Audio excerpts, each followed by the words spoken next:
Wow.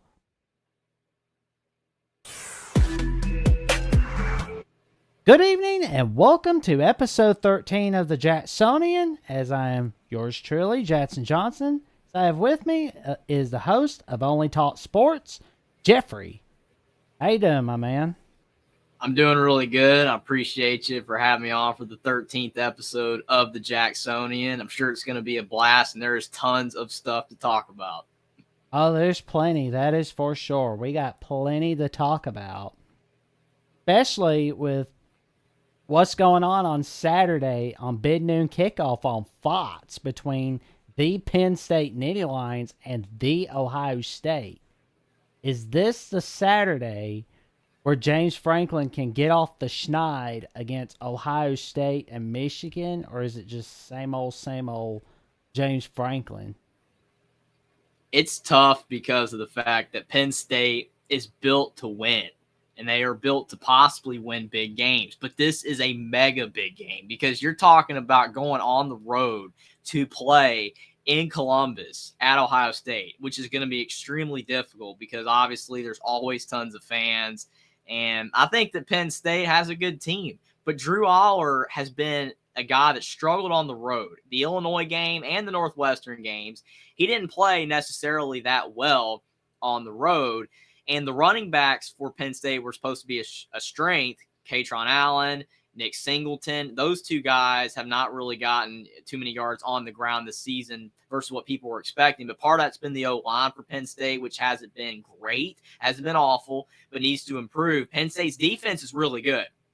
And that's what's going to win them the game. If their defense, if they do win, their defense has to play at an elite level. They have talent at all three levels, but still, it's going to be extremely tough. And no one trusts James Franklin. Yes, they beat Utah in the Rose Bowl last year, which was a big win, even though Cam Rising got hurt in the game. But outside of a few wins like that, James Franklin has not had many big wins.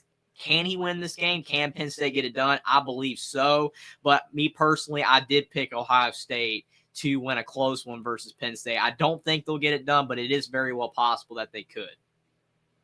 Well, another question I was thinking about with James Franklin is, do you think there's similarities between the 2023 Penn State team and the 2021 Michigan team? I mean, definitely there are similarities for sure. That's a great question because, I mean, obviously, Michigan was able to finally beat Ohio State and they were, got that big win. And maybe Penn State can do it. They have the talent. It's not really ever that Penn State hasn't had enough talent because they're never as talented as Ohio State. Neither is Michigan, but it's about being built the right way to win. And I don't know if Penn State necessarily is built perfectly to win, but they are capable enough to do it. The defense helps because how they're going to be able to beat the Buckeyes again is if their defense can slow down Kyle McCord, shut down the run game, and make McCord make mistakes. And that's what Michigan did in 2021, 2022. They were good enough on offense, and then their defense slowed down the Buckeyes, which a lot of teams struggle to do, especially in the Big Ten. That's why Ohio State has won against every single opponent in the Big Ten except Michigan the last 2 years after they lost to Purdue. No other team's beaten them since that Purdue loss besides Michigan. And I think that there are similarities with Penn State from, the 2021 Michigan team to now with the way that Penn State is playing, but it's still going to be extremely difficult. Yeah, I mean, nobody said that, it's going to be easy, but nobody said that it can't be done either. But, I mean, when people were complaining about Franklin, they tend to forget some of the accomplishments they had at Vanderbilt, and they forgot what he did in 2016 in his third season. It was like, how do you forget something like that? And it was like the same thing with Jim Harbaugh, where everyone in 2021 was ragging on him because of his winless record against Ohio State. They forgot the great, magnificent things he did at Stanford, especially against Pete Carroll and USC, and what he did at the Niners. That was amazing in and of itself. Yeah, those are all great points. And I think that it's just because when you're at such a big program like that, fans want to win and they want you to beat the teams that are beating you because if you can beat those teams and you become the best, you become the top of the conference and the top of college football. And Penn State's been oh so close several times in several seasons of being the best team in the league. But when they don't beat Ohio State or Michigan, it's just the same thing with Michigan not being able to beat Ohio State. Fans are going to get upset, and they do overlook what that coach has done before. Because like you said, James Franklin did a really good job at Vanderbilt. It's very hard to win at Vanderbilt. As we can see right now, Vanderbilt's not winning games. And back when James Franklin was there, they were making bowl games on a regularity. And that was impressive. And he did beat Ohio State back in 2016 at Penn State as the coach. And they've beaten a lot of other big teams. Like I said, they beat Utah last year. I mean, they did everything right last season. Had a great year, 11-2, won the Rose Bowl, but they didn't beat Ohio State and they didn't beat Michigan. So it's not good enough to some fans. I never have thought in my mind that James Franklin wasn't a good coach. I think he's a really good coach. I think Jim Harbaugh was as well before he, beat Ohio State. But sometimes you got to win that big game for everybody to believe in you. If he can win on Saturday at Columbus, definitely more people are going to be believers in James Franklin. I already think he's a really good coach. You do as well. But for everybody to get on board, he's got to win the big one. Yeah, because I remember going on record on one of the Big Ten shows saying that Franklin's in the same boat as Harbaugh from the 2021 season. Everybody forgot about his accomplishments. And, they're not thinking about some of the great things he's going to be doing at Penn State.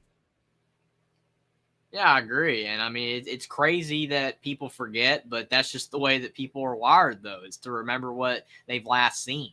And once you start, winning those big games, people are going to believe in you. But if you don't do those things, then no one's going to remember what you did before.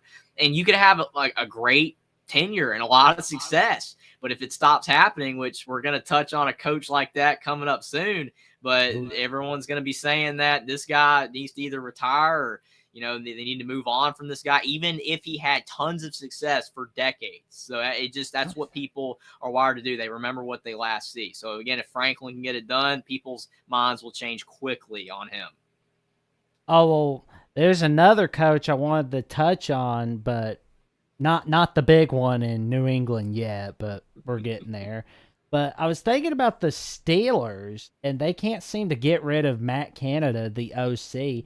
And and even like one of their wins against the Ravens, it just kind of set me off because I was looking at something on the Pat McAfee show, and they were talking about how Coach Canada was all mad because he didn't call the game-winning play. It was all Kenny Pickett. He was having his little fit about, that's not me, that's not fair. And I'm thinking, be happy you won.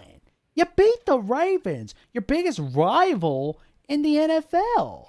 That should make you happy. And Kenny Pickett is saving your rear. I mean, would you want a coach like that on your staff? Like, I mean, probably not. NFL players are, smart. I mean, that's why they're in the league. And you got a quarterback, and he comes up with a good play call, wins you the game. I mean, you should be happy. I mean, but it should be the offensive coordinator, though, coming up with the good play.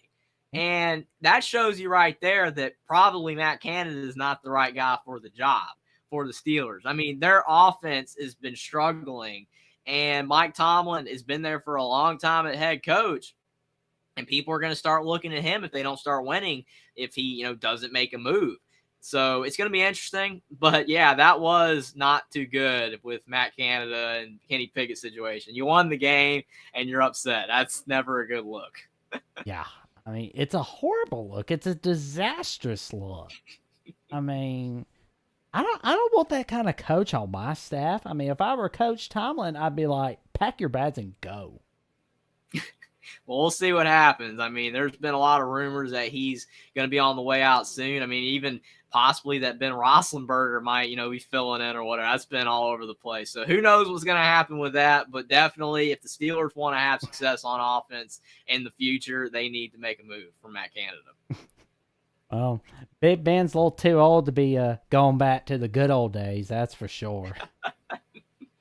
And we got a comment from Sports Talk with Austin saying, "What's up, guys? You better be talking good about my Cowboys." Oh, don't you worry. Don't you worry, my friend. We're We're getting there.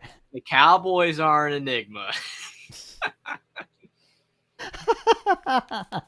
Oh man, them boys won a tight one last night, and And I Stephen A didn't even wasn't too pick them to happy. win. Stephen A probably wasn't too happy about that. Yeah, whenever I pick the Cowboys, they lose, and whenever I don't pick them, they win. It's just one of those things. That Jekyll and Hyde effect right there. Oh man. So speaking of one of the teams that beat the Cowboys, what did you think about the 49ers and the Eagles going down on Sunday as the last unbeaten teams against the Browns and the Jets, who, by the way, did it without their star QBs? Yeah, it's unbelievable. Especially to me, the one that shocked me the most was the Cleveland Browns. Because even though the Jets, I know that Zach Wilson, a lot of people don't believe in him. He still was a top draft pick and he's shown flashes. And the Jets don't have a bad team. They actually have some talent. And it was a tough road game. I wasn't picking the Jets to win. I did pick the Eagles, but still, I thought that one could be close. So I'm not as shocked. It's still surprising.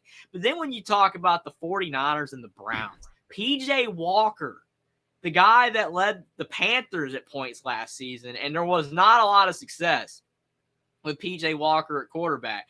And the Browns struggle to win games, especially big games. And the fact that they were able to beat the Niners, granted, Christian McCaffrey and Deebo Samuel got banged up in the game. That did play a role, but still, the Niners shouldn't have lost. There's no reason in the world. You've got other talented players.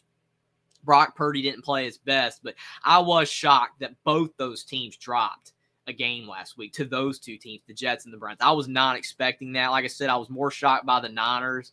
But what would have been even crazier is if all the zeros would have been gone in the NFL, the unbeaten and the winless teams. If the Panthers had knocked off the Miami Dolphins, they were up 14-0 at one point, but then they fell apart, lost 42-21. But that would have been even crazier. Still have one winless team in the Panthers, but all the undefeateds are gone, and it was wild. Yeah, I mean, I'm just kind of looking at the Panthers. I'm thinking, what is going on with them? I mean, obviously they don't have an O line or a defense. I mean, they threw the whole kitchen sink to get the first draft pick of 2023. I bet you the Bears are pretty happy right now because they're like, oh, if we lose, we're all right. If the Panthers lose, we're all right. Panthers Yeah, I don't know. have. And then you look at the Texans, they're happy because, like, thank you for giving us CJ Stroud, who had the longest time ever in the NFL as a rookie without throwing a pick, which was crazy. Finally threw one last week, but he had like about 200, pass attempts without a pick, which is incredible. I still think Bryce Young could get better. He has struggled, but he has shown some improvement last couple weeks. But the Panthers do have issues at other positions, which is what's costing them from winning any games. Oh, yeah. I mean, the way it's looking right now for the AFC South, it's looking like the Jags and the Texans have got them by the horns. As for the Titans, man, they wasted their window. They've wasted their window. The Colts, I mean, they're just going to treat Anthony Richardson like dirt, like they've done to Andrew Luck, like they did to Peyton Manning in his last year with them in 2011. It's like, oh, you got a neck injury? Up, into the trash you go, into the bender. Oh, but you had we had 12 great years. Here's a bouquet. Now go. Bye. We want Andrew Luck. Oh, Andrew Luck, we're gonna put you out there. I don't have no line. Never mind. You'll do fine. Yeah, that's hilarious. It Devin. definitely is a blender in that division for sure. I mean, I don't even think that the Titans are necessarily a bad team, but their quarterback play is costing them. I mean, Derrick Henry, is he as good as he was when he was in his prime? No. He is starting to, I guess you would say, regress, but he's still good. And I don't think their defense is that bad, but the quarterback play is atrocious. And the wide receiver room isn't horrible. You got D-Hop. I don't think Nick Westbrook's necessarily a bad receiver. Treylon Burks is not a bad receiver. They got some decent players. Could they be better? Yeah. But the quarterback play is the problem. And it's just sad that Derrick Henry's career is basically being wasted. And then you talk about the Colts. I mean, they whenever something goes their way and it just kind of falls apart, unfortunately. Anthony Richardson being injured, it stinks, but Gardner Minshew's capable. He's just going to have to stop throwing picks. We'll see what happens. But I agree with you that the Texans and the Jaguars look better. And no one thought that the Texans were going to be this good so far. That's wild. Oh, man.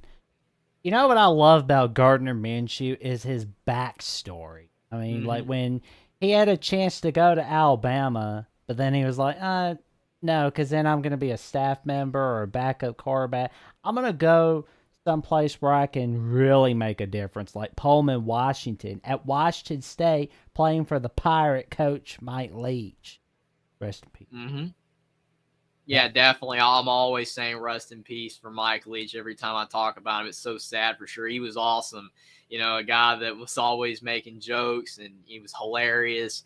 And the fact that he was a great guy and a great coach. He really knew how to coach, you know, pioneered the air raid, and now everybody's playing similar style of offense. Not to the extreme that he did, but still, you know, he really pioneered the game. And yeah, he definitely gave Gardner Minshew the chance he needed, because definitely he wouldn't have played at Alabama for sure. He'd been a third string, no chance that he would have played. And he went to Washington State and led them to success, and you know, got on the map. And now he's in the NFL, and he's starting for the Colts right now because of Anthony Richardson's injury. It's awesome. Yeah, I mean, I hope he can be known as like one of the best. Unfortunately, I don't think he's going to be an NFL starter, but maybe he can be like known as like one of the best NFL backups in the history of the NFL. Yeah, I would agree with that. I don't think he's going to, you know, be a perennial starter or, you know, a guy that's going to end up having a team, you know, he's the guy for that team for like a decade or anything like that. He'll more than likely just be a backup, and he can start when needed, like a lot of other quarterbacks, like a Brian Hoyer, you know, quarterbacks like that have been in the league for, you know, over 10 years that just start when teams need them. Yeah, I mean, that's not a bad role to have. And I mean, it's a lot better than what Gardner Minshew would have had if he didn't, you know, go to Washington State. Yeah, it was pretty big. But we got another comment from Sports Talk with Austin. What's going on in Carolina? Man, that O-line needs some work. Bryce Young can't even get a clean throw off without a defender in his face every time. Running game is not helping. Well, Panthers going to need to get some draft steals in 2024. That's what they're Yeah, going I'm to with you. The O-line is not that great. I mean, that is part of the problem. I wish, though, that Bryce Young would scramble more like he did at Alabama. Not really necessarily scramble and like run across the line of scrimmage, you know, and maybe take a hit that he shouldn't take. I mean, at least either run out of bounds or just scramble out of the pocket and try to extend the play. If it's not there, throw it away. I feel like Bryce stands in the pocket sometimes too much, but that might just be him trying to find his way in the NFL, you know, maybe not make a mistake or take an unnecessary hit. But yes, the Panthers O-line needs to improve, because it's not going to, you know, ever really be beneficial for Bryce Young if the O-line stays the way that it is. He isn't being given enough time to throw. I agree. And that is partially what is causing him to be 0-6. To be honest with you, I don't think the Panthers are the worst team in the NFL, actually. I don't know who it is. I don't know which team it is. There's a lot of argument. You make an argument with the Patriots. There's a lot of teams that are struggling right now. But you look at the way the Panthers have been playing the last couple of weeks, they look better than they did at the beginning of the season. Bryce Young's playing better. They've just been playing tougher opponents now than they were then. Once they start playing some easier opponents, you know, a couple games, maybe like against the Bears, maybe against the Texans, maybe the Panthers will finally get a win. But who knows? I mean, they could end up being the worst, but they have some good players. But the O-line is the biggest issue. I'm thinking more like it's the Bears and the Patriots, honestly, because, I mean, it's just not looking good for Chicago. I mean, especially this Sunday, they're not likely to have Justin Fields against the Raiders. Yeah, I mean, Justin Fields has struggled, and yeah, he makes a lot of mistakes, but he still gives the Bears offense the best chance to have some success. And him being out, that's a bad blow. I mean, they've got their backup quarterback coming in that probably a lot of people haven't even heard of. And I mean, maybe he can go out there and provide a spark, but he had a couple picks last week, so it doesn't look that great for Chicago, but it is what it is. I mean, they're just going to have to find a way to, you know, stay afloat without Fields for now. Yeah, and you mentioned a little something about the Patriots. So the Patriots are 1-5 for the first time since 1995. Insane. And And if they lose the next 2 games, they'll be 1-7, which would be the first time since 1993. What is going on in New England, and what needs to change? Yeah, you talk about 1995. That was the year that the Panthers were created. So it's been a long time since the Patriots have been that bad. And I mean, you talk about as well with Bill Belichick, a guy that has had so much success with that organization, namely with Tom Brady at quarterback. And now he's struggling in the post Tom Brady era at the Patriots. And like I said earlier when we were talking about James Franklin, people remember what they've last seen. And every Patriots fan is not thinking about all those Super Bowls that Tom Brady and Bill Belichick won. They're thinking about the present, and the present's not too good. They're bad. The Patriots are a really bad team, which shocks me. I thought they would be average, in the post Tom Brady era. And they've had like one season or so where they weren't awful, but for the most part with Mac Jones, it hasn't been that great. And their defense is not consistent enough. Their offense can't get anything going. I mean, they got blanked in one game. That's something you never want to do in the NFL, is get blanked in a football game. It doesn't matter how good the team that you're playing is on defense. That's just bad. So it's not looking good. I mean, do I want to see, Bill Belichick get fired, or, like not really would say fired, but more like they push him out and he kind of like just steps down or whatever, kind of like they said with Jim Boeheim at Syracuse. That's kind of what happened there. No, I don't want to see it. I want Bill Belichick to turn it around and end his career on a high note. But the longer that this goes, where the Patriots are losing and they're not even competitive at all, then more fans are going to get upset and just basically want the Belichick era to end. And it is unfortunate when stuff like this happens. You never want a coach that's had so much success to go out that way. But things need to turn around soon, or something will have to change. True. I mean, because like to your point where you said that people remember what they see, like you and I can remember who the last 2 coaches of the Patriots were before Bill Belichick. Like we know it was like Parcells and Pete Carroll, but if you ask like anybody else, they couldn't even tell you who was on the Patriots roster. I mean, that's hilarious. True. I mean, it's just how it is, I guess. Sports Talk with Austin also is talking about how are the Lions legit contenders in the NFC. Jared Goff, in my opinion, is the most underrated quarterback in the NFL. Well, I mean, they're dominating the NFC North. They're obviously going to win that division. I don't want to call it early, but they're winning that division. It was said in the preseason. I mean, I felt that way in the preseason. Heck, I felt that way after the Packers game last year in the Week 18 matchup. I was like, oh, yeah, Lions are going to win the NFC North in 2023. Oh, yeah. I mean, I don't think Austin's necessarily wrong to say that at all. I mean, you look at the way that the Lions are playing and the fact of how bad that they were for so long. I know that Lions fans will argue, well, they had a couple seasons with Matthew Stafford that weren't terrible, and they weren't, but were they legitimately, in most people's minds, like great team? They had a couple of good players. It kind of reminds me of like the Chargers with Phillip Rivers. They had some good, players, but they didn't have a complete team. The Lions are way better than they ever were with Matthew Stafford. It's not Matthew Stafford's fault. He just never had the players around. Their defense is better. Their offense has legitimate talent at the receiver position, the running back position, and then Jared Goff. A lot of people were down on Jared Goff, and I never really understood why, because when he was at the Rams, he had success. He wasn't a bad quarterback, and, he led them far in the playoffs a couple times. I mean, he had, success. And that's about all you can ask for as a quarterback in the NFL at a team. And he goes to the Lions and everyone's like, oh, he's not going to have any success at all. He's going to basically be out of the league in a couple years. And if you get the right coach and you get, the right system, Jared Goff can win.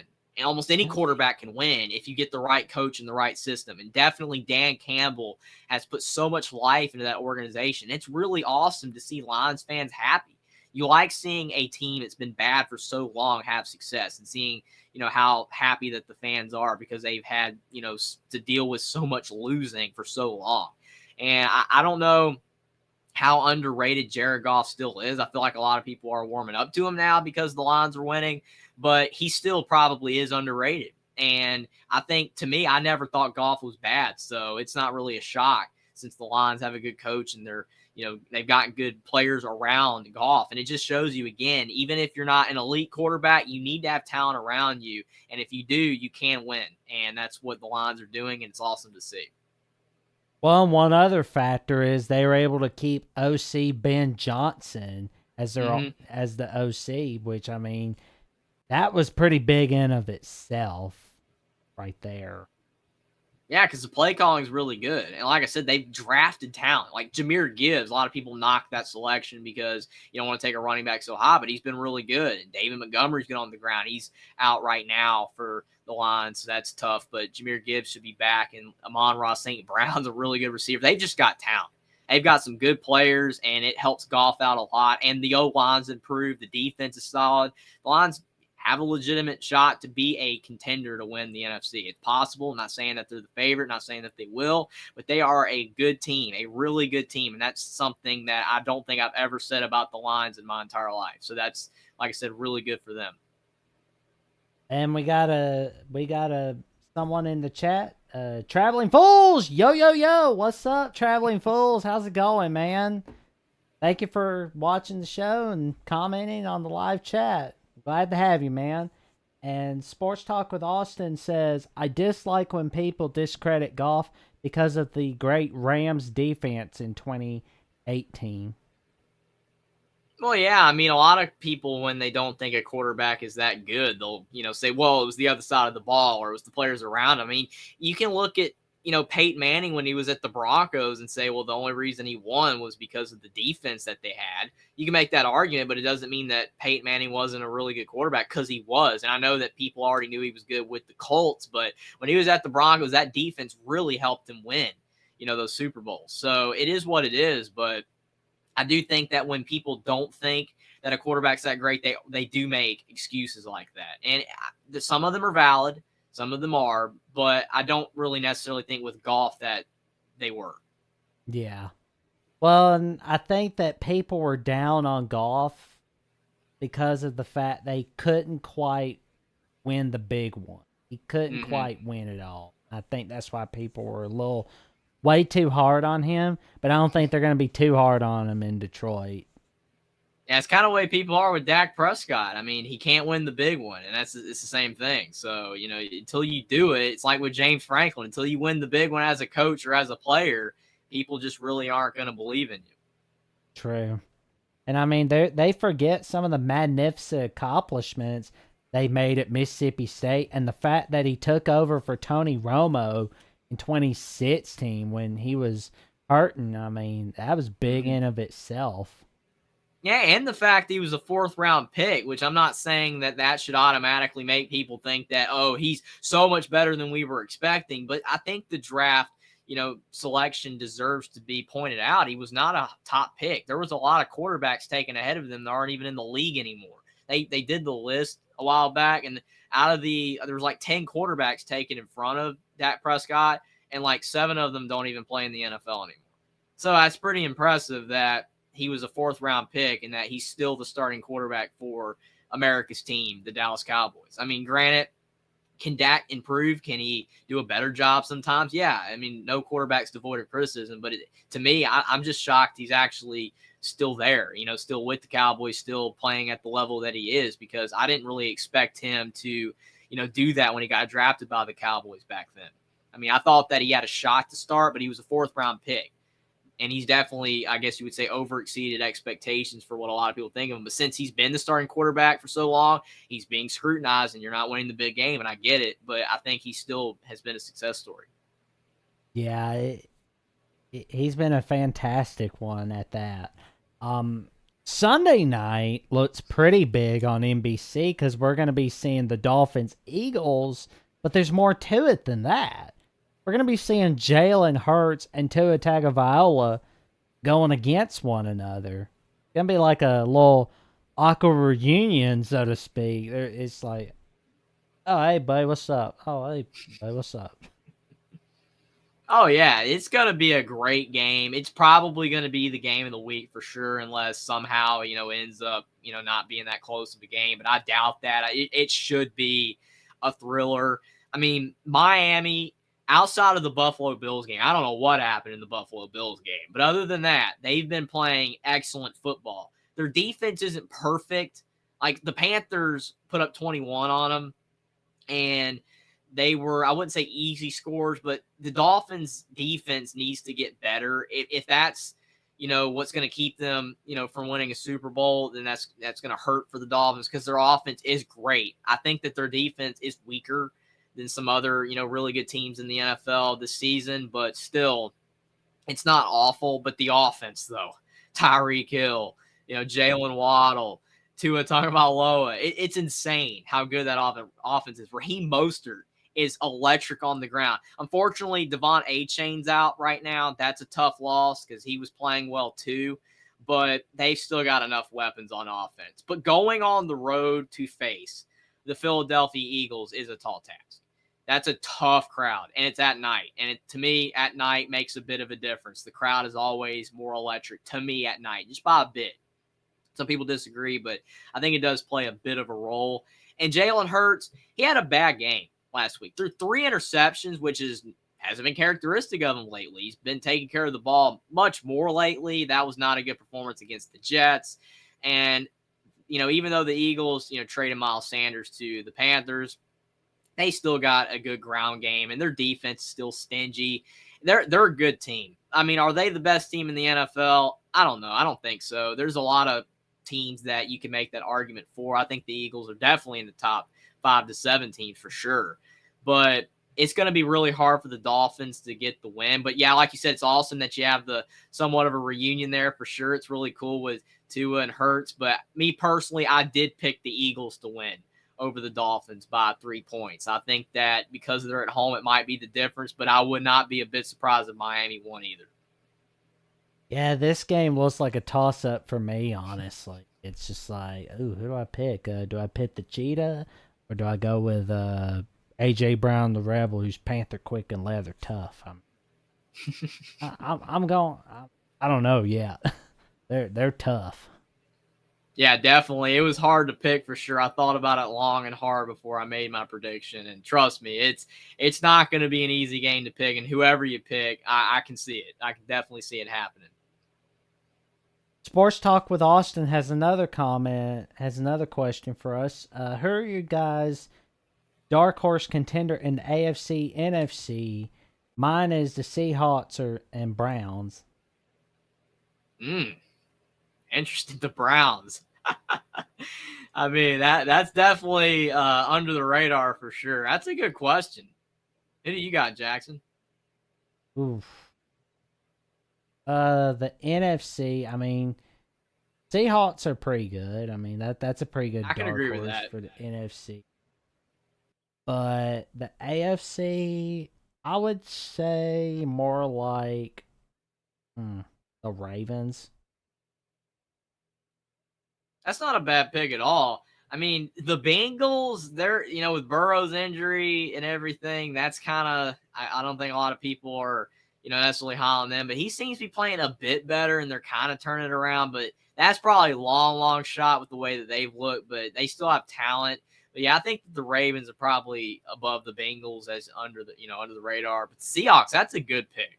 That's a really good pick because they're talented on offense and their defense is not bad. So I could see, a weird world where that actually happened. Obviously, those are under the radar, so they're not likely, but those are good selections.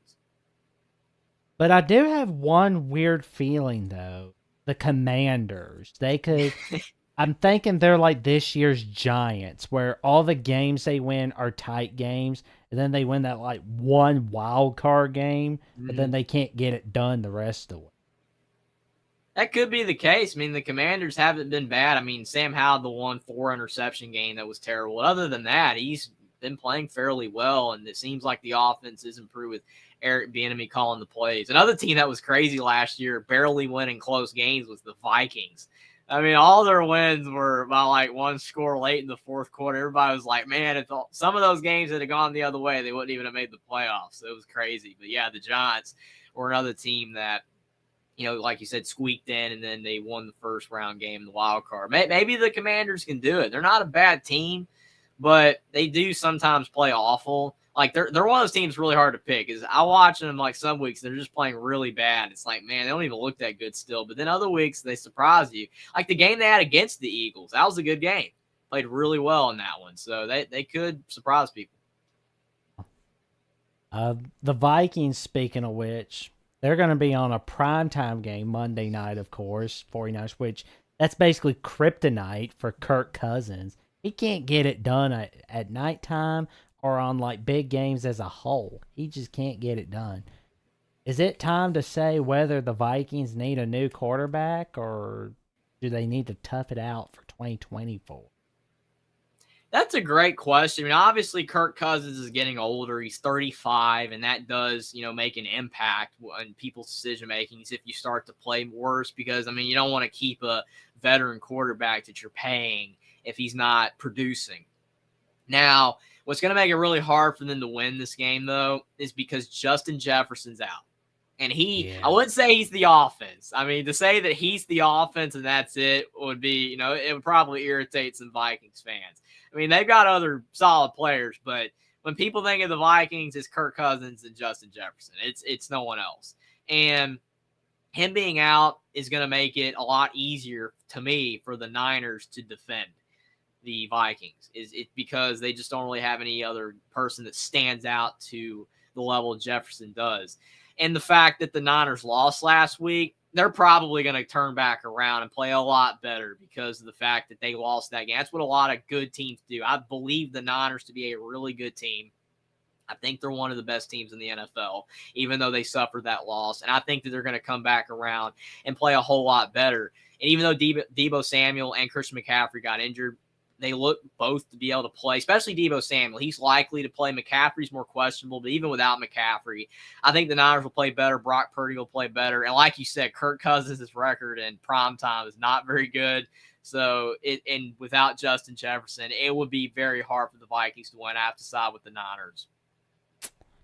Well, I will say I wish the Vikings nothing but awesomeness, but despite some of the injuries in San Fran, I'm still going to say that's a 31-14 victory for the 49ers. Mm-hmm. Yeah, I have 31-17, so it's like we're about on the same page. Well, as they say, great minds think alike. Oh, man. But yeah, the NFC South, what do we make of the Falcons? That's what I'm thinking. They're not a bad team. I mean, 3-3, and I mean Desmond Ridder has, I think, slightly been playing better lately, but I don't think he's enough. I mean, he just doesn't do enough on offense for the Falcons to reach their full potential. He's getting a bit better, though. I will give him credit. Bijan Robinson is as advertised. He's really good, and I think that their defense isn't terrible, and the division isn't great. I mean, the Panthers are winless, and the Saints are 3-3. The Falcons are 3-3. The Bucks are 3-2. So any of those three could win the division, and I think the Falcons have a shot. But if they are going to win the South, the NFC South, it's going to take Desmond Ridder getting better. More production from him because I feel like everything else is there for the Falcons, especially with Derek Carr being constantly in and out of the lineup with the Saints. He's been injured a lot. And then you look at the Bucks, Baker Mayfield's banged up a bit. So we don't know what's going on over there. The Falcons are like built actually to take advantage of this. Actually, what I thought the Panthers were going to be at the beginning of the season, they had a shot until the O-line's so bad that they just can't win. But with the Falcons, I mean, they've got Kyle Pitts. He's a solid, tight end / receiver. Bijan Robinson, like I said, they've got players. It's just going to take Desmond Ridder. Do I think that they're the favorite to win the NFC South? No, I wouldn't pick them as of yet, but they have a chance. Well, and the fact that Saints head coach Dennis Allen is a notorious underachiever. That's a great point. So it's like, But my other question is, what happens if the Falcons go 7-10? Do they fire Arthur Smith for that? Do they just give him a vote of confidence? Or here's another one: 7-10 division champs in the NFC South. What do you do, Scoob? Well, I mean, that's not actually out of the realm of possibility. They could go 7-10 and win the NFC South. This is probably not the likeliest course of action. I mean, you probably would need 8, maybe 9, trying to give the NFC South some credit.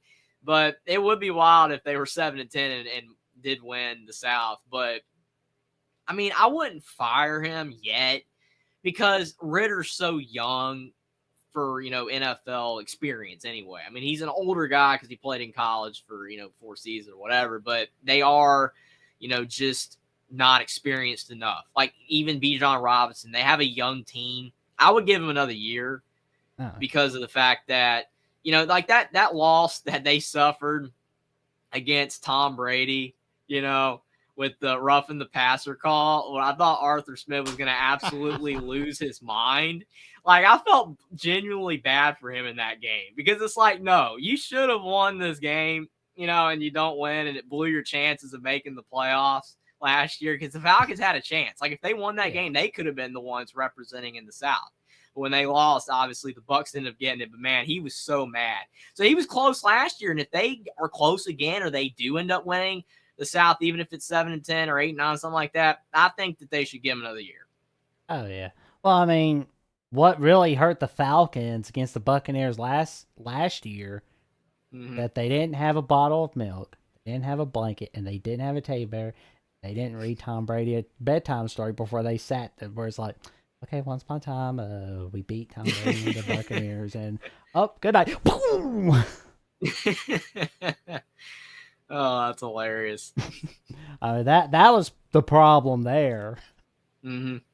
Another question we got is, whose situation is better, the Panthers, Bears, or Giants?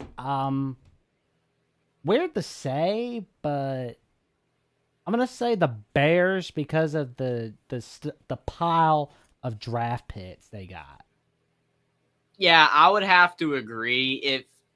And I don't want to, say, anything with Bryce Young with the trade that it was necessarily a bad move. Right. We'll have to see a lot more from Bryce Young to be able to say whether, it was a good trade or not. But I would say as of now, it's the Bears because they have a lot of draft equity, and that's a good thing.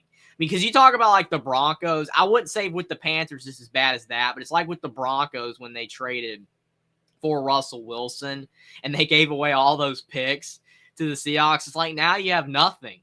Like you're a horrible team, and now you have nothing to draft with. You don't have any, you can't get any players. And that's the same thing here with the Panthers, but to a lesser extent. And at least, with Bryce being so young, I mean, he could get a lot better. He could get better. He could improve. And maybe in the long run, the Panthers will actually benefit from the trade if he ends up, really working out. But I would say as of now, it's the Bears. Yeah. I mean, they're in somewhat of a better situation than the retirement home of the NFL, the Arizona Cardinals.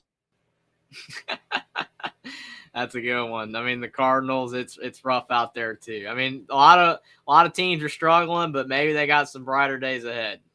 Yeah, I mean, that's where Emmitt Smith went to go retire. I mean, let's be honest, nobody wants to go retire in Indianapolis to go play for the Colts. I mean, the Colts were trying that for a few years, like trying to see if they could be the retirement home for the AFC, and it's like, yeah, nobody wants to be freezing in their final year of the NFL.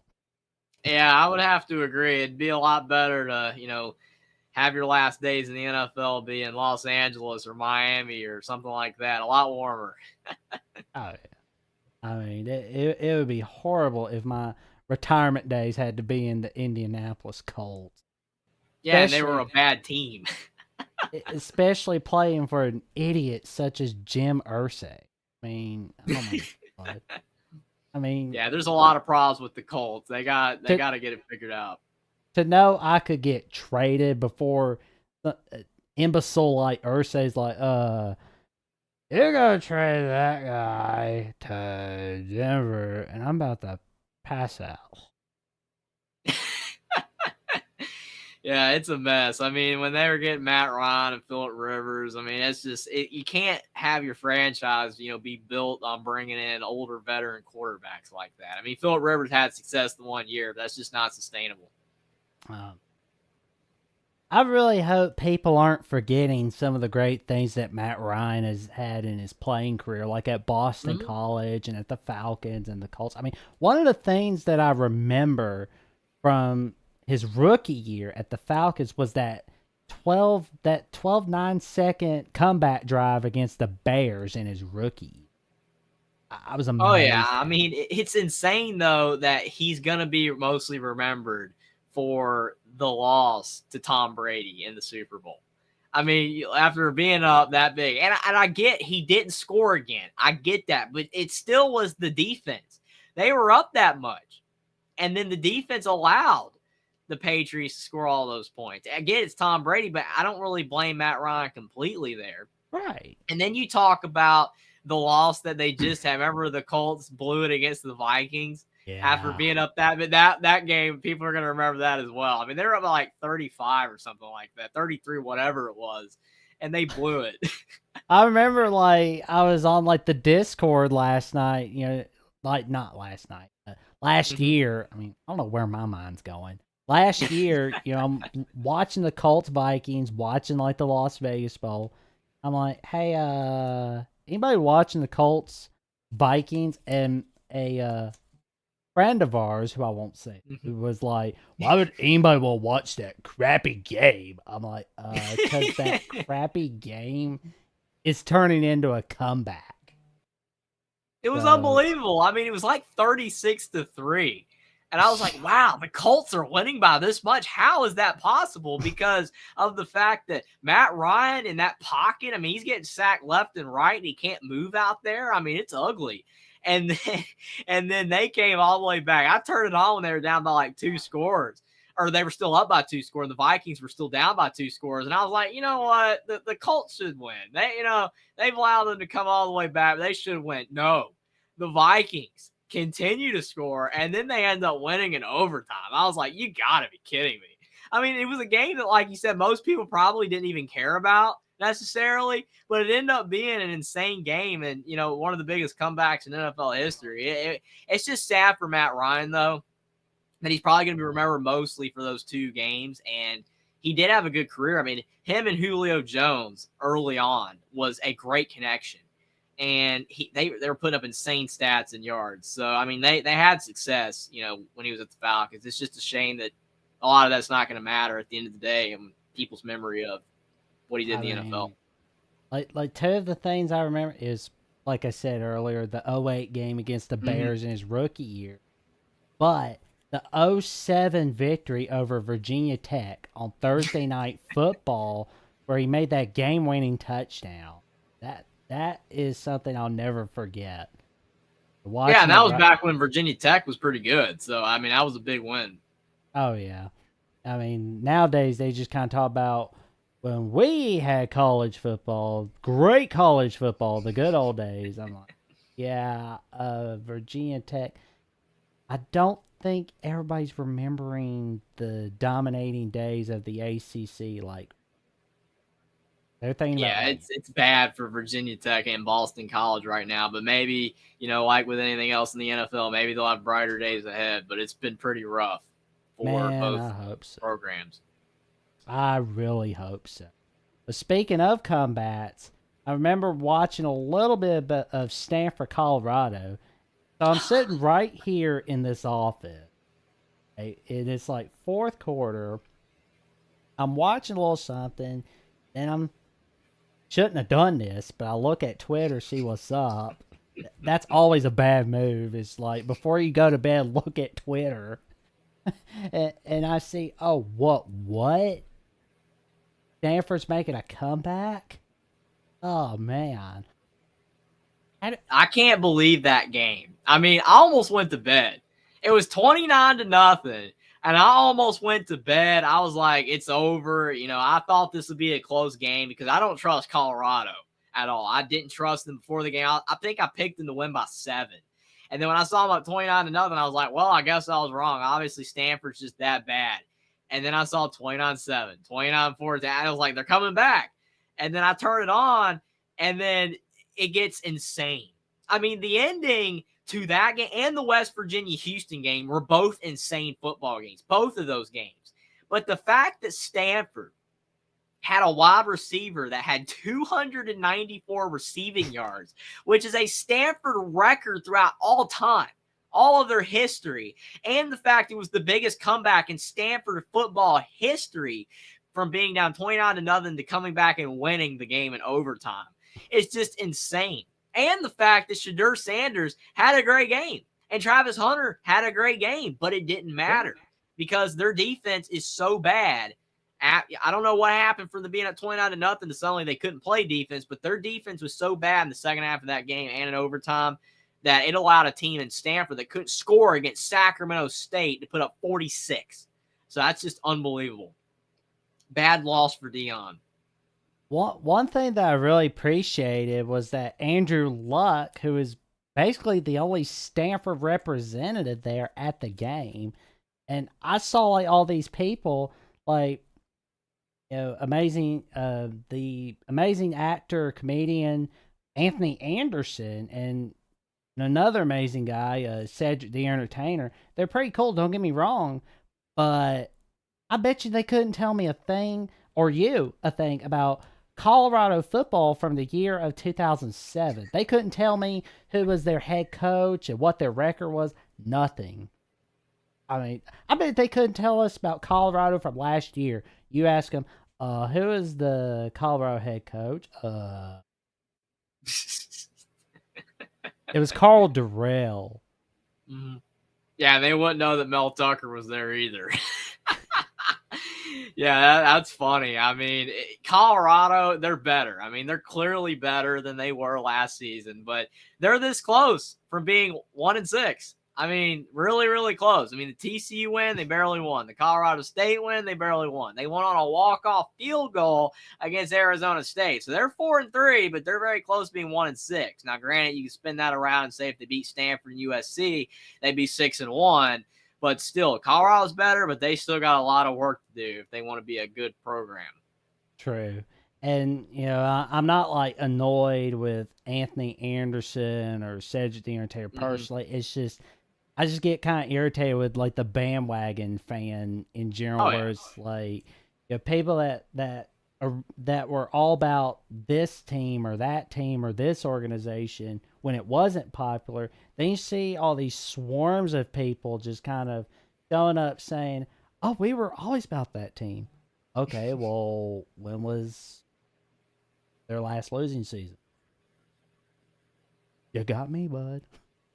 Yeah, it was like last season. I mean, it's crazy for sure. I mean, it happens with tons of teams though, and tons of, you know, programs that have these massive stories with a coaching hire or a player going there or whatever. And I mean, it happens. When Indiana was good, there was a lot of bandwagon fans for Indiana back in 2019, 2020. And now that they're horrible, they've all jumped sharks. So it is what it is. I mean, it's the way college football is. The true fans, they know what's going on with that team and how it's been, and they're just happy that they're winning now. And, I mean, like I said, Colorado's a lot better than they were last year. But if they want to be a, you know, consistent, like, contender in the Big 12 when they make the move, they have to get better on defense. It is required.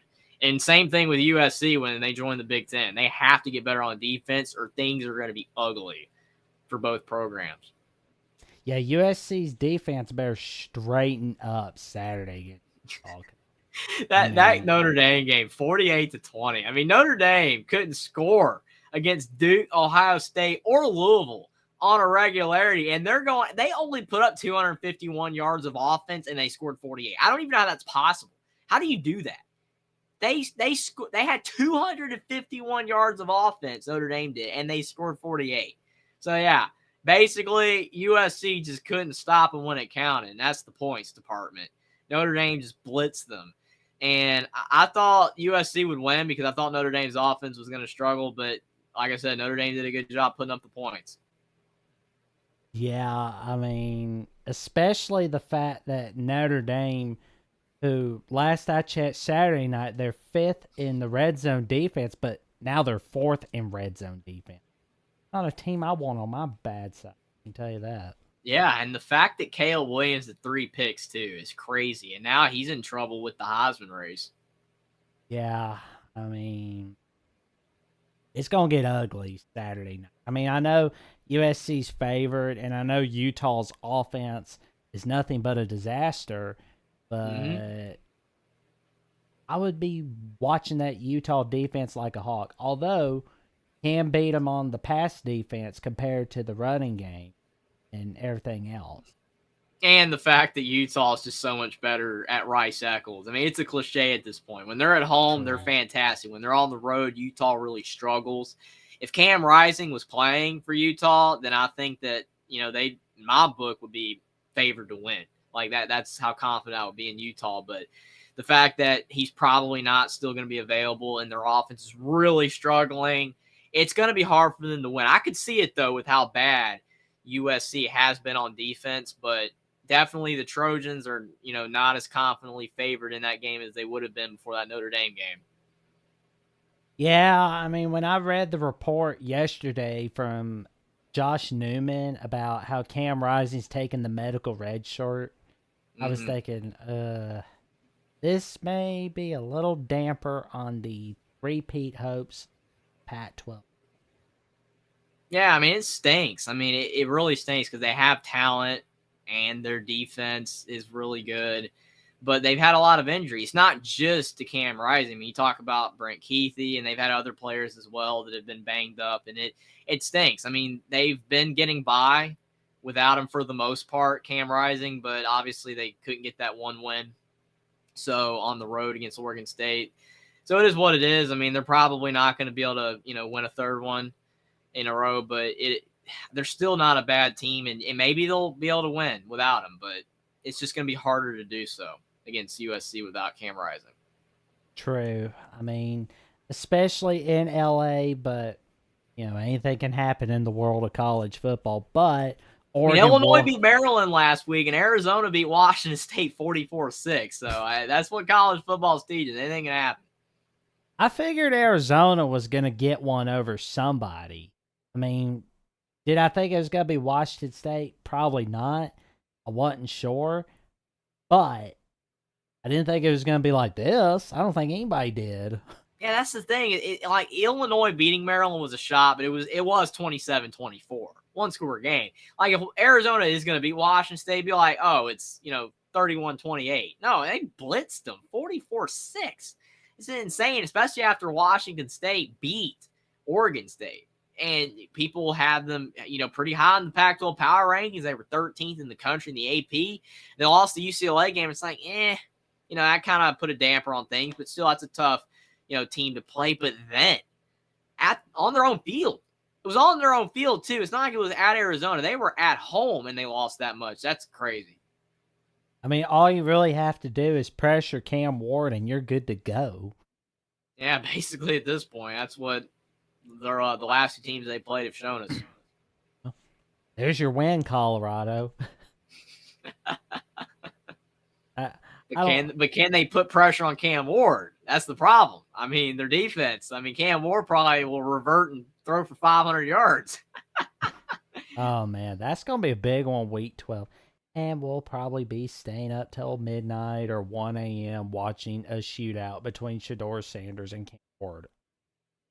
Yeah, definitely. I mean, I've missed many a sleep on Saturday nights going into Sunday morning because of the Pac-12 after dark. All these shootout games. I mean, you remember that one game between like UCLA and Washington State a few years ago? That was a crazy game. I mean, UCLA was down to like 30, and then they come back and beat Washington State. I was like, you've got to be kidding me. Like, I'm watching these games, and it's like 2 a.m. I was watching Colorado State. It was like 1:30 in the morning.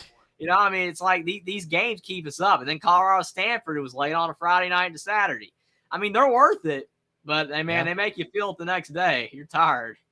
Well, on the bright side, the Thursday Friday slate look a little sloppy compared to past week. So, and they're earlier too, so we'll be in bed before midnight.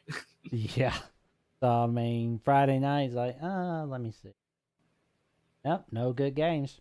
Okay, bedtime it is then. Well, speaking of games we're getting ready for, What is your take on the 2023 edition of the third Saturday in October?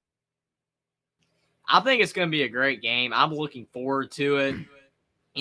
To me, though, Tennessee's offense is going to have to play better if they want to beat Alabama because the Crimson Tide's defense is better than it was last year, in my opinion. And I think that's what's kept them afloat from still being in the college football playoff race. Because if their defense was playing the way that it was last season, this year, they could have lost the A&M game or the Arkansas game.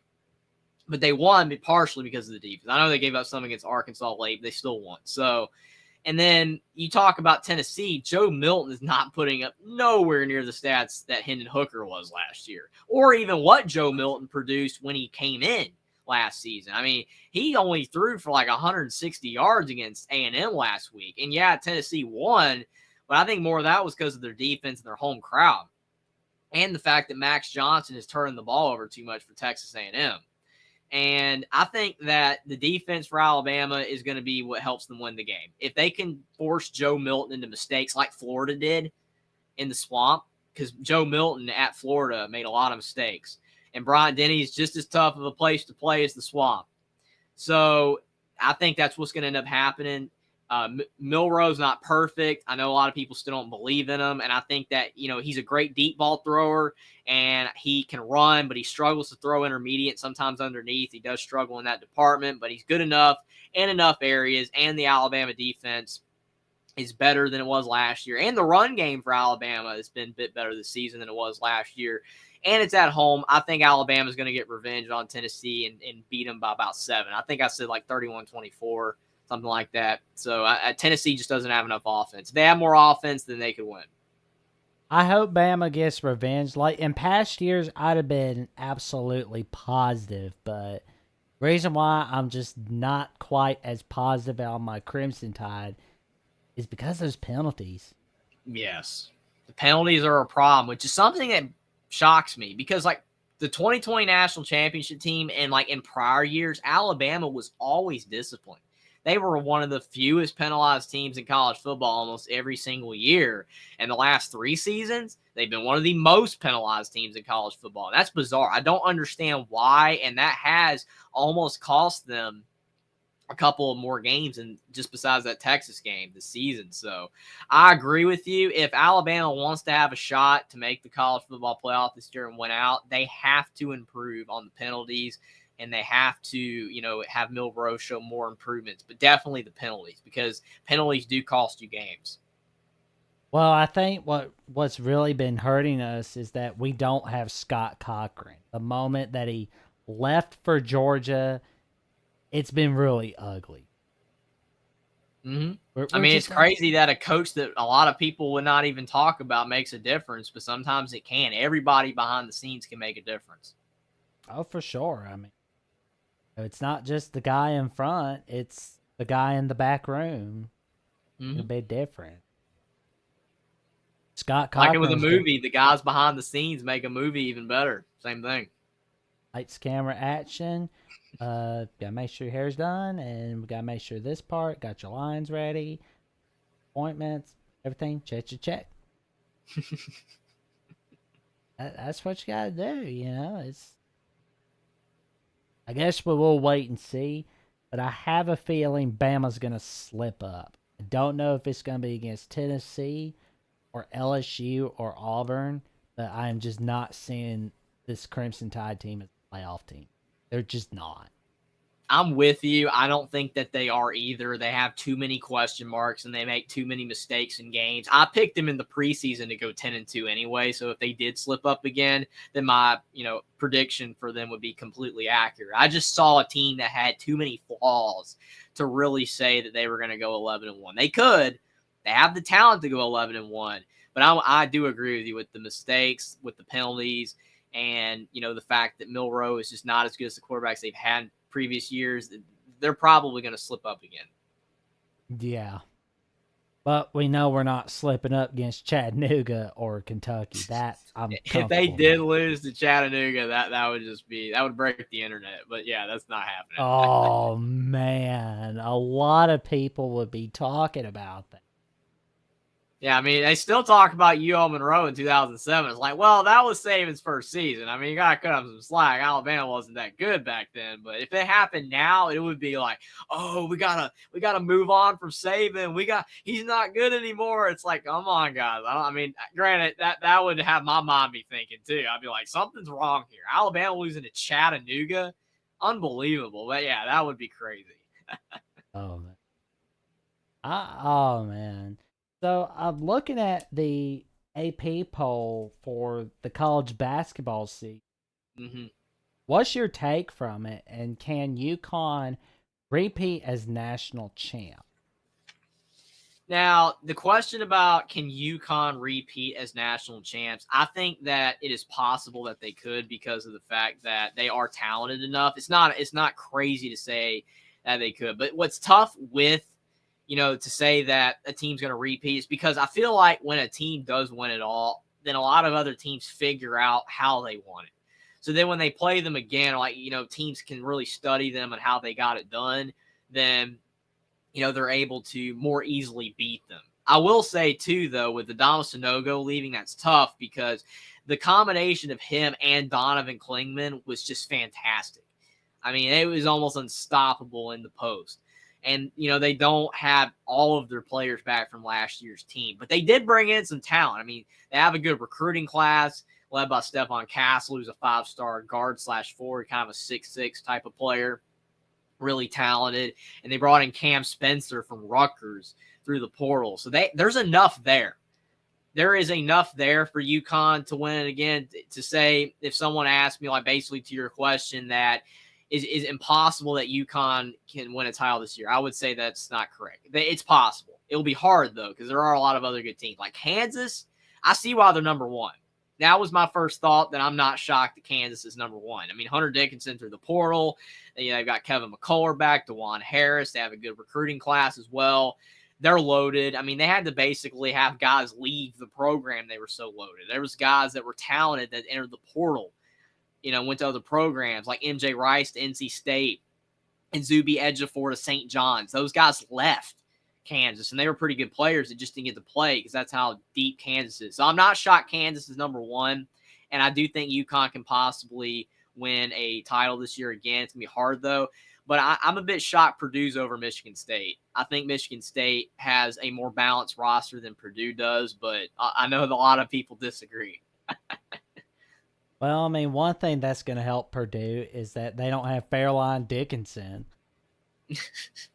I mean, it's crazy with Purdue how when they're in the Big Ten, they can win games versus the big teams in the league. And even in the non-conference, they're knocking off, they beat Duke before. They beat some big teams in the non-conference. But then they get to the tournament and they lose to North Texas. They lose to St. Peter's. They lose to Fairleigh Dickinson. It's insane. I mean, if they're legitimately the third best team in the country, I get that teams can have bad games. But 3 years in a row, Purdue is lost to a group, not a group of five that's football, but, one of the smaller schools, the mid-majors. They've lost to a mid-major, college basketball team in 3 seasons in the tournament. That's just not something that a Kansas would do or a Michigan State would do. I mean, Michigan State, that's another thing. A big reason why I think that they will possibly be able to be the best team in the Big Ten next season is that they went the furthest of every single Big Ten team in the tournament last year. And they brought in arguably the best recruiting class. It kind of came down to Indiana or Michigan State of who brought in a better class, but it kind of leaned Michigan State. Most people said they had the best recruiting class. So the Spartans are talented, and Tom Izzo is a Hall of Famer. I would just put more trust on Michigan State being better than Purdue, even if Purdue does end up winning the Big Ten again. Yeah. Purdue's a great regular season team, but they're a disastrous postseason. Will and D says, hey guys, I think Marquette will win the Big East again. Well, that makes sense because they got Shakalaka Smart as head coach. So. Yeah, I think that the Big East is definitely going to come down to Marquette or UConn, possibly Creighton, maybe, but I would say Marquette and UConn are definitely the front runners again. Those two teams are going to be contending for the Big East. And I can see Marquette doing it because Tyler Kolek's a fantastic guard.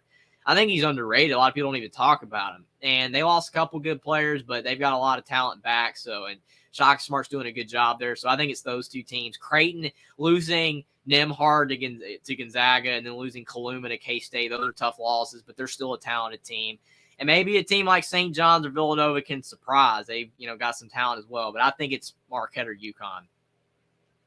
Yeah, I'm kind of wondering how much of an impact Rick Pitino and St. John's can make in year one. I mean that's we're thinking more like a year 2, year 3. I agree. I would say it's going to take at least a year or two, but he brought in so much talent through the portal. I mean, basically the entire team is the portal. Like 10 of their 13 players are from the portal. They got one guy returning and they got a couple of high school players. So it's crazy what Rick Pitino did. It shows you the impact that the transfer portal can have on a team and how quickly you can get better. Basically, St. John's is like the equivalent of Colorado in football with Dion. I guess we will see in the 2023-2024 season. Wanted to go over a little bit about the NBA, about like Damian Lillard being traded to the Bucks, and I also wanted to go over a little bit about the James Harden situation. That's just, he is not happy over in Philadelphia. He wants to go to the LA Clippers. Yeah, definitely first to touch on Damian Lillard. I mean, it was a blockbuster trade. People have been waiting for it to happen. It was rumored all offseason that he wanted to go to Miami, but then it ended up going to Milwaukee. And it stings for the Bucks that they had to lose, Drew Holiday. That's a tough loss. And now he's with the Celtics somehow after all that. And then, I mean, they gave away Grayson Allen to the Suns. I mean, he was, a depth piece. It's wild that all those teams made the move with the Trailblazers, the Bucks, and the Suns. But, I think all three teams got, good players out of it. But for, the Bucks, this is Damian Lillard's last chance to win a title. He's got to do it in the next couple years because he's still really good. He's still, I would say, at the back end of his prime. He's still a great player. And Giannis obviously is one of the, in most people's mind, one of the top 3 best players in the NBA. So that's going to be a great tandem between the two of them. Is it going to be enough losing Drew Holiday to win a title? I don't know. It could be maybe with the Suns when they got Kevin Durant. Maybe they gave away too much. I don't know. But the Bucks are still talented, and getting Damian Lillard at least will give Lillard a chance to win that title that he's never gotten a chance to win. Now, to go over to James Harden, that's messed up because obviously, I mean, there's talks that he's upset with the owner and they don't trust him or whatever. And I mean, Doc Rivers got fired because it's like there was rumors that if Doc Rivers stayed, then Harden wasn't. I don't know. And then he gets fired and they got obviously hired a new coach, one of the fired coaches from last time. So it's crazy there. I mean, my thing is that Nick Nurse gets fired from the Raptors, and now they hire him. All these teams just like flip coaches. Like, doesn't make sense. You just hired a coach that got fired. Like, I don't understand that to me, but it is what it is. Doc Rivers didn't do bad there. I mean, yeah, you could say he could have done better, but it's not like he was awful. But it is what it is. I don't think James Harden's days at the 76ers are going to be much longer. I'd be shocked if he was there much longer, especially with all the rumors. We'll see. But it's never good, though, when your star player is unhappy as he is, because that means the performance is going to suffer. Yeah, I mean, like, James Harden, and I felt this way for years, that Harden is a great regular season player, but he can't quite get it done in the postseason. Yeah, that's a good point. I mean, he had the one good game this past year in the postseason. I mean, had that like 45-point game or whatever at one time. But outside of that, he doesn't necessarily play that great in the postseason. And he's historically been worse in the postseason than the regular season. I do agree with that. And to your point about Doc Rivers, he is a great coach, don't get me wrong. But unfortunately, he's awful in the postseason. I agree. I mean, so many results, like over the last 2 decades with various teams that they've lost earlier than they should, whether it was the Celtics or the Clippers or the 76ers. I agree. But it's not like almost any other coach would do more with the 76ers than he did. I mean, who else would be able to lead them further?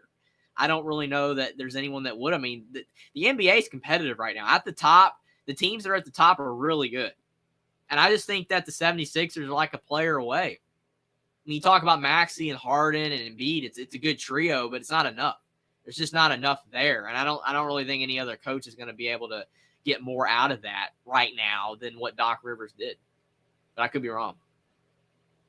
Will and D agrees with our sentiment, so to speak.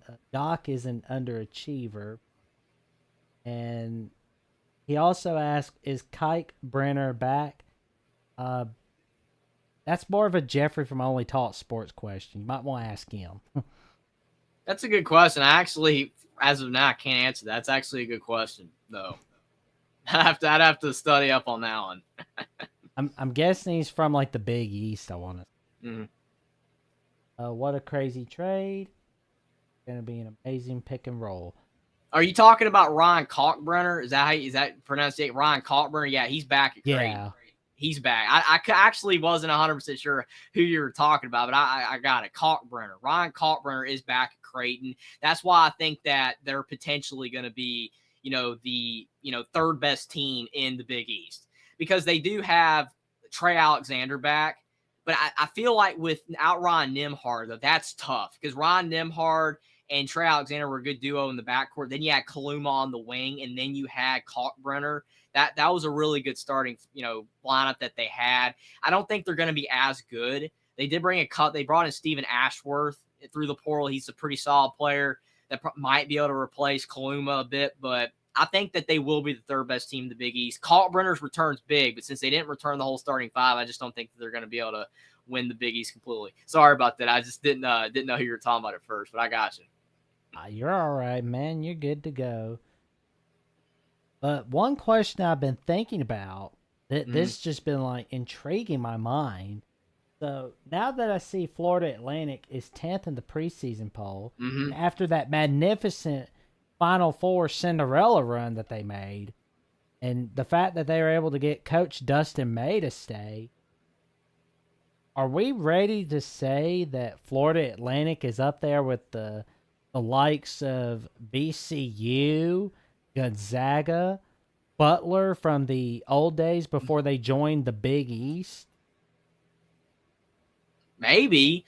I mean, I will say that it is mighty impressive that Florida Atlantic did not lose anybody to the portal or the coach himself to a new job. That's wild. I thought that Dusty May was gone. I thought he was going to go to a bigger program, and I thought that most of the players would jump ship, kind of like Rick Pitino did at Iona, going to St. John's. But it's impressive that they brought them all back. I will say, though, and I know that it's two different levels, but North Carolina obviously went to the national championship game in 2021, but then they brought basically everybody back. I know that Florida Atlantic brought everyone back, but Carolina basically brought everyone back. Lost Brady Manick, got Pete Nance, and then they were way worse the next season. So it could be, even though Florida Atlantic brought everyone back, that they don't strike lightning in a bottle again, and they could be worse. But if I had to say whether I think that they're going to be worse next year or almost just as good to just as good as last year, I would lean more toward they're probably going to be good again. But the problem is now that everyone knows that they were good, it's going to be harder for them to catch people by surprise. And plus, I will say, because a lot of people forget this, they only won the first round game against the Memphis Tigers by 1 point. 1 point. And that was because Memphis turned the ball over late in that game and gave Florida Atlantic another possession, and they ended up scoring with like 3 seconds left. So the Florida Atlantic Cinderella run would have never occurred if Memphis did not turn the ball over in that game. So I don't know. It's one of those things where I think that they could be good again, but even last year, maybe that was a bit inflated because a lot of results went their way and they played a lot of teams that allowed them to win games. I'm not saying they were a fluke. They were good, but it's going to be tough to do it again. But I would say it's more likely they do than they don't, but I could see them not, repeating the success they had last year as well. Yeah, I was thinking about North Carolina, where last year they were the preseason number 1, and then they're like, do we want to go to the NIT? We're too good for that. Should have played the NIT. I don't agree with that. I mean, if you get an invite, you got to play in it. I know that when you're a big program like that it looks bad, but to me, it's like you don't play in it at all. What if you won the NIT? That would look kind of good. I mean, I don't know. Yeah, I mean, I'm kind of feeling like Coach Davis is on the hot seat for the time because of the fact that he's at North Carolina. If it was any other place, I wouldn't be asking that question. But the fact that he's in Chapel Hill, North Carolina, one of the capitals of college basketball for the state of North Carolina, Mm-hmm. that's the question everybody's trying to figure out. Yeah, I would say that he's not on the hot seat yet just because of the fact that, Bubba Cunningham, the athletic director, hired him and is, high on him. But I will say that he is not on stable ground either because at North Carolina, fans want to win and they're a blue blood program and people expect success. They want you to win ACC titles. They want you to be going far in the tournament every year. And by golly, that don't mean missing the tournament and then decline the NIT. So, I mean, definitely they got work to do. But I would say that as long as Hoover Day, because he brought in talent, Harrison Ingram from Stanford, Cormac Ryan from Notre Dame, Paxton Wojcik from Brown, Jalen Withers from Louisville, all those guys are from the portal. They got Baycott and RJ Davis back. Caleb Love's gone, so you don't have, the inconsistencies there. I feel like that they're going to be better. Do I think that they should be ranked right now? There's an argument that they shouldn't be because of how they ended last year, and maybe we need to see it, before we believe it. But North Carolina is a brand program, so I get it. But as long as he makes the tournament, I would say he's fine. If he misses the tournament, his seat's going to get a lot hotter. And if he misses the tournament again the next season, he's probably gone. But I wouldn't say he's completely on the hot seat yet just for that reason alone. But if he has a bad season this year, then he'll be in a lot of trouble. Yeah, I got to be honest, where it's like, yeah, I mean, John Shires at Duke and Hebert Davis at North Carolina. It's just, I'm still just trying to get used to the fact that Coach K and Roy Williams aren't there. And I know it doesn't look right at all. I mean, even Jay Wright not being at Villanova. I mean, so many coaches. Jim Boeheim at Syracuse. So many legendary coaches are out of the game now, and it is, takes a minute to get used to it. It's just hard to, but that's what we're making sure we're doing, just keeping up with everything going on. Don't know what's going on with Kentucky though. They're 16th, and they haven't even made it to a Final Four since 2015. Yeah, it's not as long as Indiana, who hasn't made it since 2002. Mike Woodson's looking to change that. But yeah, Kentucky, though, got a little streak going of not being a part of the basketball elite. So, I mean, a lot of fans are not happy with John Calipari. To me, I think the biggest shift, though, is the fact that in this portal era, and the fact that you've got all these guys coming back for their fourth and fifth seasons of college basketball, it makes it a lot harder to win with freshmen because they're talented, but their inexperience bites them in the tournament. Because you're playing like Kansas State last year, and you've got Marquise Noel, and Naquan Tomlin and those guys, Keontae Johnson, and they go out there and they have all that experience, and Marquise Noel is hitting all those threes. And then you got Kentucky. Granted, you had Oscar Tshiebwe. You had a couple of veterans last year. But they still, were running a lot of their offense through Cason Wallace, who was a freshman. And I just think that the experience of the teams that they play gets them. And this year, they're going all the way back to their freshman roots. They're basically, their entire starting five is going to be freshmen. So it's going to be really hard to determine that Kentucky is the 16th best team in the country or an SEC contender, to win it all in the league because of the fact that they do have such a young team. And I think that pre-portal era and pre-players coming back for the fourth and fifth seasons of college basketball, it worked better. But now these teams are so young that it's just hard for them to win with all this experience that they're having to play up against. So is Kentucky definitely one of the top 25 most talented teams? Yes, by far. And they're going to have players go pro again. They're always having one and dones because they're getting these five-star freshmen. But it will be hard for them to win at the highest level, like going to the Elite Eight or Final Four with the team that they have. But we'll see. That we will for sure. But I will say I'm noticing that Bama is in in at 24, which, I mean, that's pretty good. I mean, I'm impressed how they're doing in college basketball, especially Coach Nate Oates. But I'm just hoping that they're not one of those regular season teams and the disaster postseason teams. I'm not liking that. I mean, if it's gonna be like that, I'll just take the whipping instead. Well, I mean, I agree with you there. I mean, Brandon Miller, you had that team last year with a lot of talent.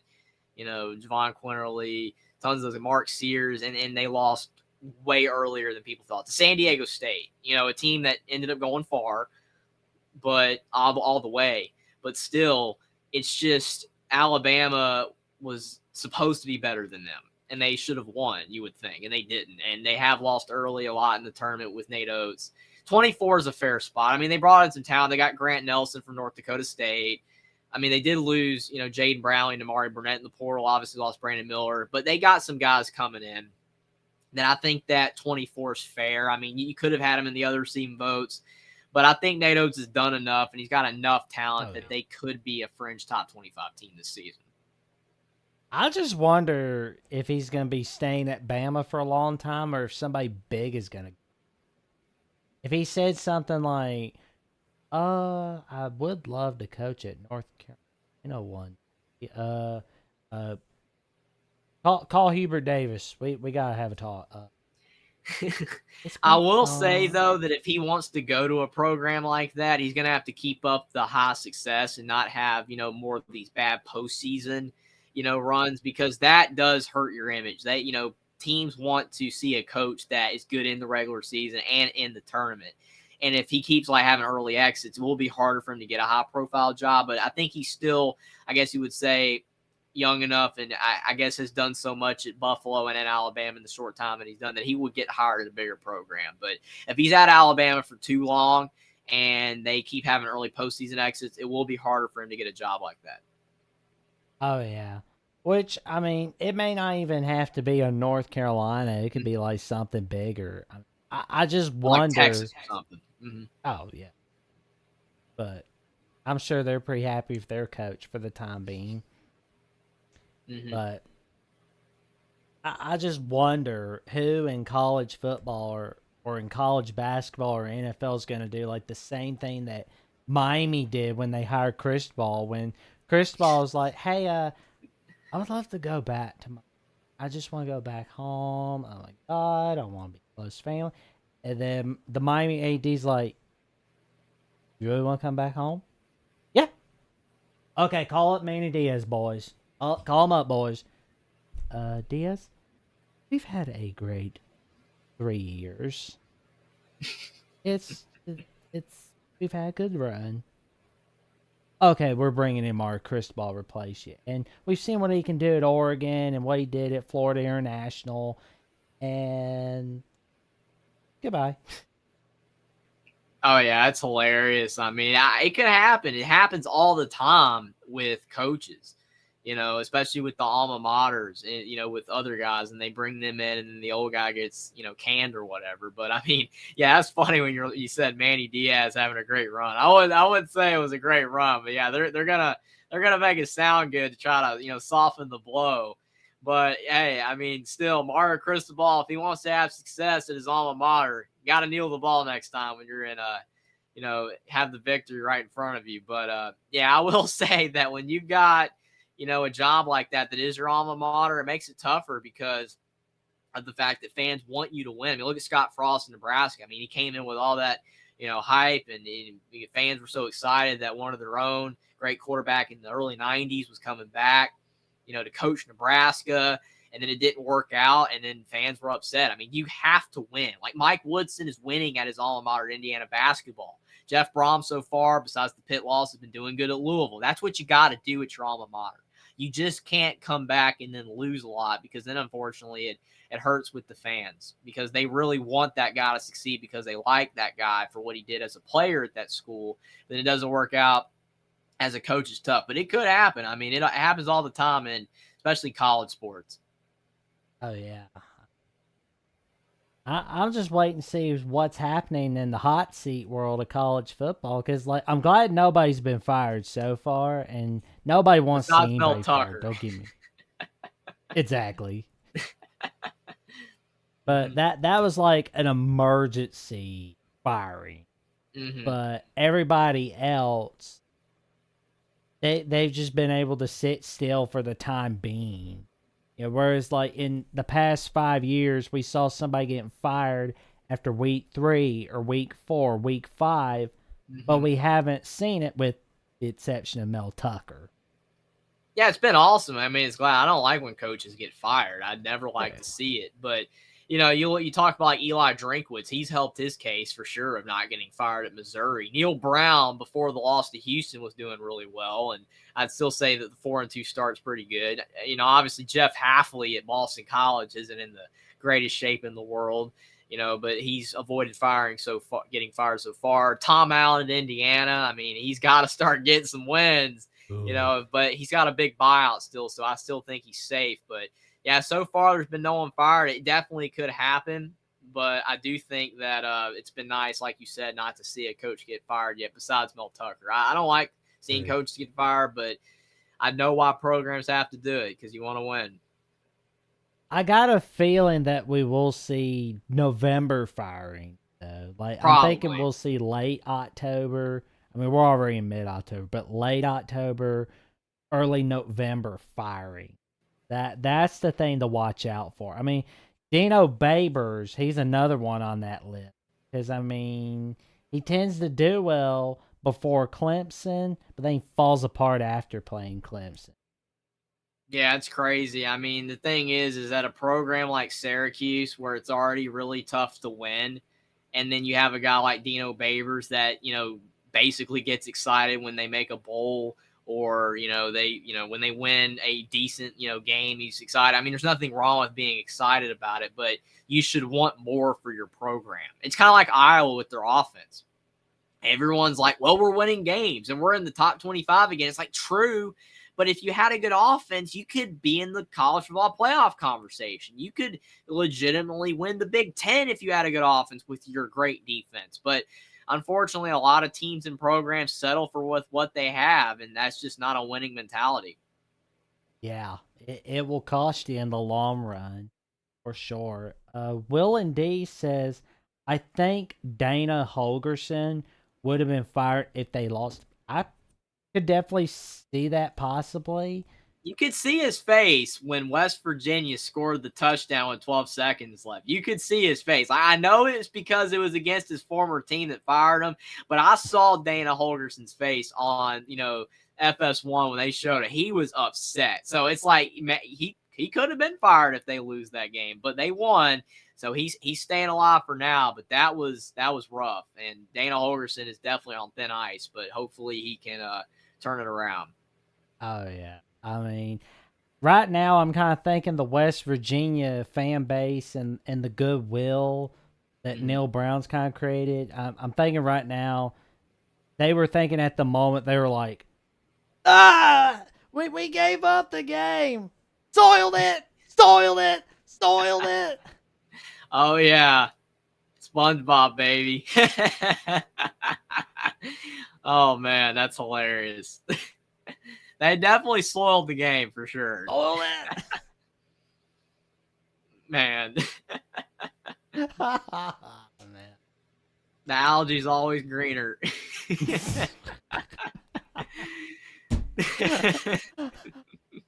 Oh man, if I were the mom, this would be shocking. Just call me daddy. Oh man. But in all seriousness, in all seriousness though, we do have a question from Sports Talk with Austin. Is Chip is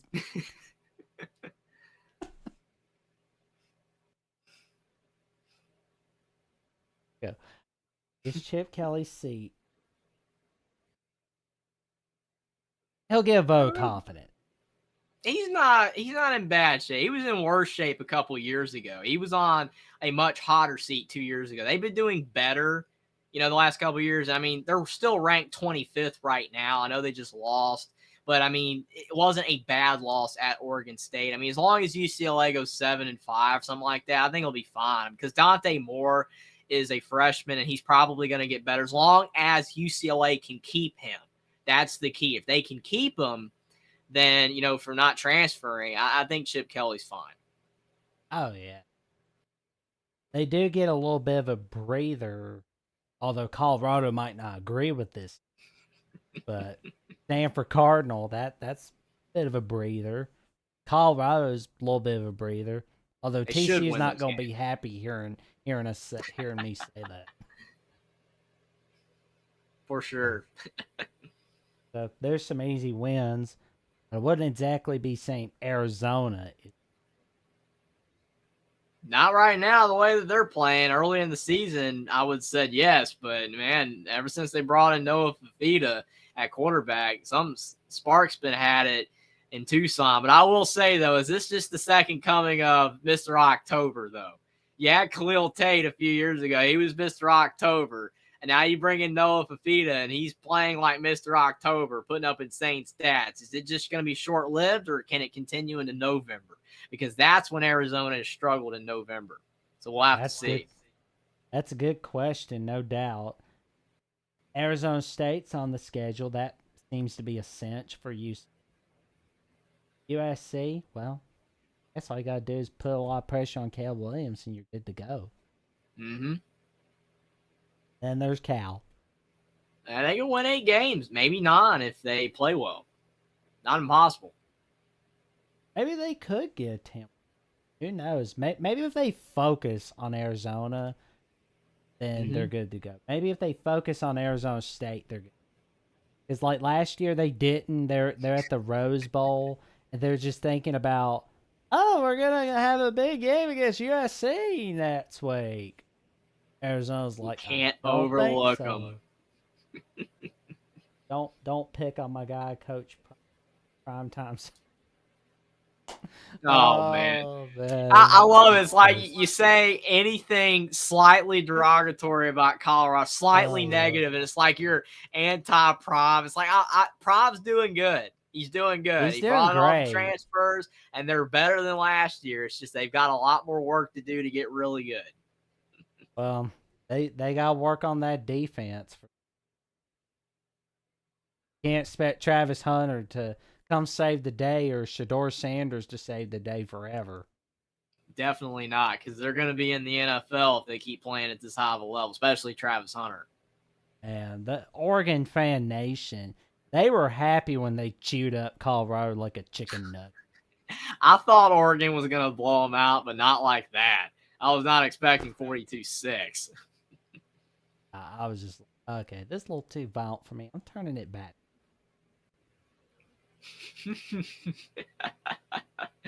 That's what I did.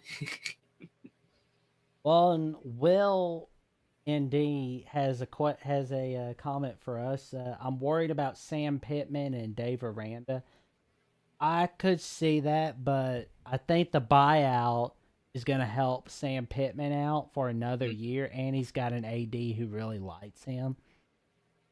Dave Aranda, I don't know where things are going. I want to see nothing but awesomeness, but luckily they are going to be going up against Cincinnati. Now, Cincinnati likely has the better stats, but the problem is they get in their own way. They showed it against Miami, Ohio. They showed it against BYU on Friday night, week 5. And they most certainly showed it against Iowa State last week.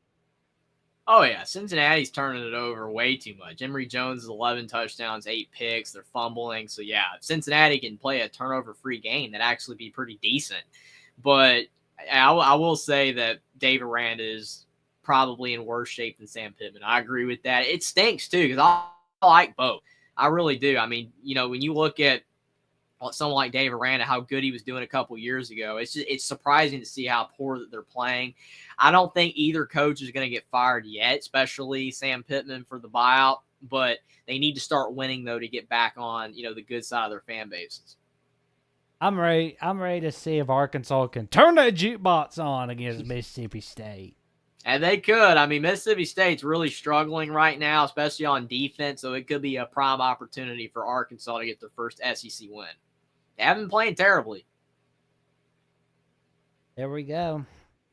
I wish Pittman nothing but awesomeness. I wish Mr. Aranda nothing but awesomeness. And before we wrap this show up, any final thoughts? And for those who would like to see the wonderful world of Only Talk Sports, where can they?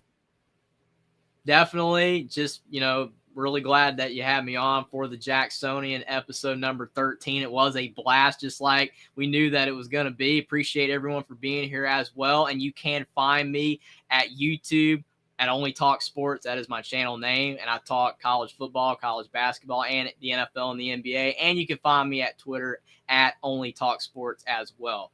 So really appreciate that. And thanks everyone for being here tonight. It was a fantastic show.